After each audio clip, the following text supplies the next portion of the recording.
Well, call it Google's chief nemesis. Not another search engine, but click fraud. Tom Cuthbert is the president and CEO of Click Forensics.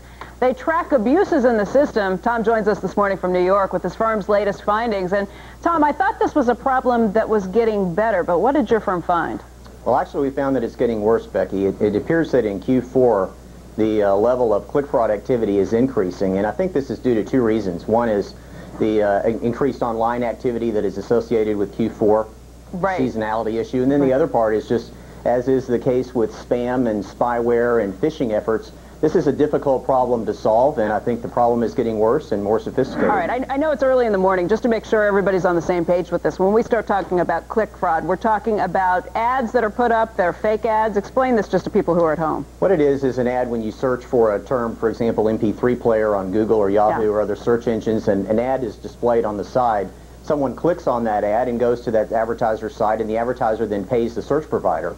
What's occurring, however, is a very large percentage of those clicks are being done maliciously by individuals or by robotic programs that are driving up the cost for the advertiser and making them spend money unnecessarily. Now, is this a problem that's most closely associated with small kind of websites you'd never heard about? I mean, I would imagine it's a much smaller problem at a big company like a Google.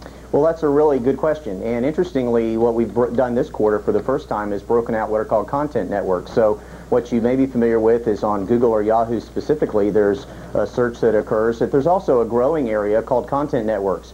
And these are other sites that Google or Yahoo ads may appear on.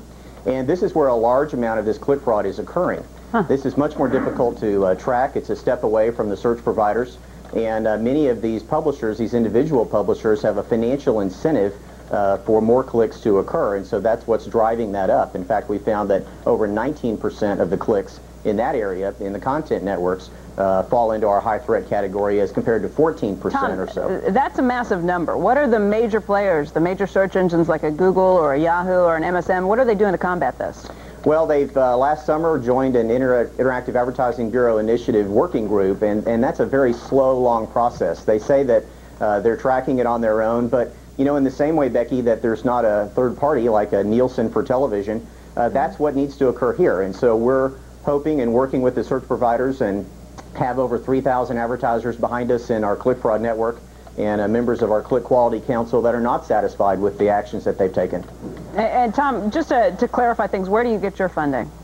We're a privately held company, and our money comes from advertisers. Advertisers pay us to validate their campaigns and make sure that they get what they pay for from the search providers. All right, Tom, thanks for joining us, and we'll hope you come back as you find more of these. It's a problem that we're all going to be following very closely. Thanks, Becky. Sure.